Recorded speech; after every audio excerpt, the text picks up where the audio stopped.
Elektrik süpürgesinde bir problem var. Problem nedir? Bir süre çalıştıktan sonra kapanıyor. Yani 10 dakika çalıştıktan sonra kapanıyor ve belli bir süre geçtikten sonra tekrar çalışıyor. Bir yarım saat falan geçtikten sonra sanki soğuduktan sonra tekrardan çalışıyor. Bu neden olabilir? Motor ısındığı için olabilir. Veya tıkanmıştır filtrenin olduğu yer, ondan olabilir. Ama baktığımda fazla kirli görünmüyor filtreler. Yani bundan olacağını sanmıyorum. Açıp kontrol ederdim ama ürünün garantisi devam ettiği için açmıyorum içini. Herhangi bir müdahalede bulunmayacağım. Garantisi devam eden bir ürün. Servisine götüreceğim. Servis herhalde bilgilendirecektir bizi niye kapandığına dair. Hani filtrenin temizliğini 3 ay önce yapmıştım. Sanmıyorum ondan olduğunu. Ya bunu denemek için filtreleri çıkartıp bir 10 dakika 15 dakika çalıştırabilirsiniz boşta. Anlayabilirsiniz ama ben dediğim gibi garantisi devam ettiği için servise götürmek istiyorum. Servis ne diyecek bakalım. Ona göre devam ederiz. Evet arkadaşlar, servise bıraktık ve ürünü yaptırmadan geri alıyoruz. Sebebini biraz önce açıklayacağım ben. Boş boşuna dünyanın yolunu geldik. Evet, ürünü servise götürdük. Serviste 2-3 gün kaldıktan sonra, 3 gün kaldıktan sonra servis ürünün garanti kapsamı dışında olduğunu söyledik. Halbuki garanti süresi içindeydi. Ürünün sorunu da şöyle bize fiş verdi. Bakın, iade edilecek. Ben çünkü yaptırmak istemedim. Ürünü tekrardan geri aldım. Bir de bak, yazdıkları probleme bakın. Bunu Arçelik'in servisi yazıyor. Ne yazmış? Kapanıyormuş, çok ısınıyormuş, hortumu yok. Yani böyle dalga geçer gibi adeta yazmışlar. Ben kapanıyor, çok ısınıyor dedim. Motorunun kontrol edilmesini gerektiğini söyledim. Yazdıkları forma benim şikayetim aynı şekilde yazmışlar. Bakın, siz de görüyorsunuz. Kapanıyormuş, çok ısınıyormuş, bir hortumu yok. Hani resmen problemi girerken bile böyle dalga geçer gibi girmişler problemi sistemlerine. Bir sürü gereksiz bilginin olduğu bir form kağıdı var. Servis form kağıdı. Sonuca da yazmışlar ki sonuç notu 77,5 TL bilgi verelim. A, filtrelerin değişmesi gerek. Yani filtreleri de değişecekmiş. O yüzden bakın, ben de mişli konuşuyorum. Çünkü ben şu anda dalga geçtiğim için mişli konuşuyorum. Ama dalga geçilecek bir durum var ortada. O yüzden ben mişli konuşuyorum.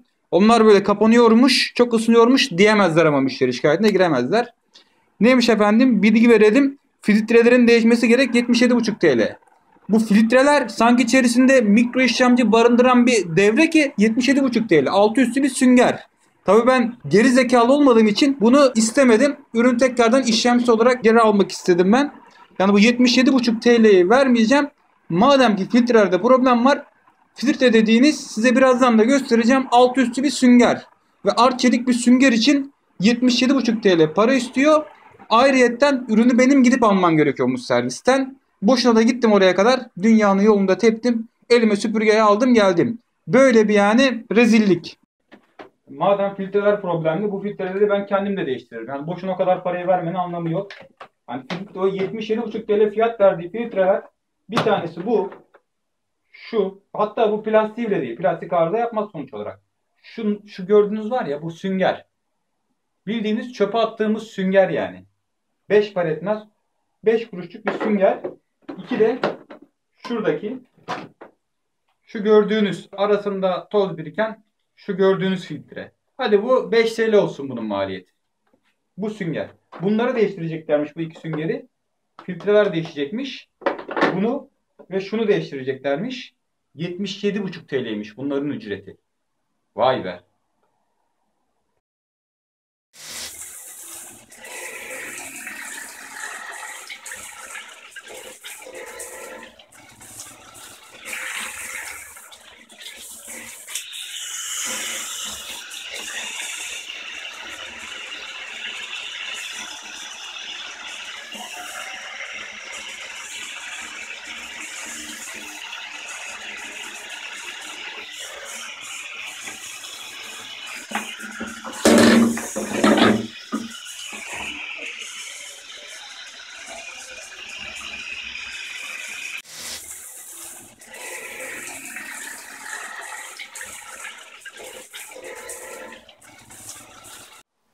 Evet, filtreleri yıkadık ve 2 gün boyunca camın dibinde kuruttum. Şu anda tertemiz filtre var.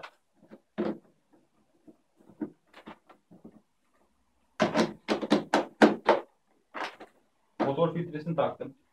Şunu da makineye attık. Çamaşır makinesine attık. Komple attık. Çamaşır makinesine attık ama bu plastik olduğu için çamaşır makinesinin etrafa çarpabilirdi. Üzerine bir şey sardım. Bir bezle.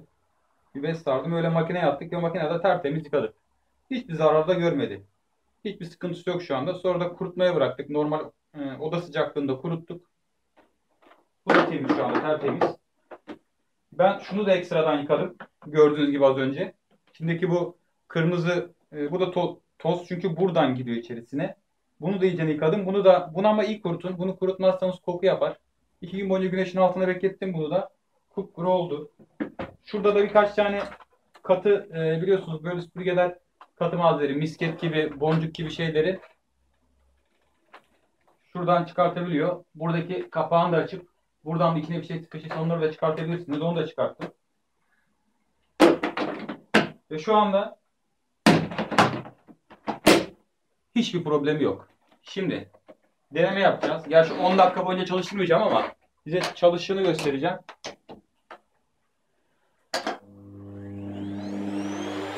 Değil 10 dakika, 1 saat bile çalışsa problem olmuyor. Denedim çünkü ben videodan önce.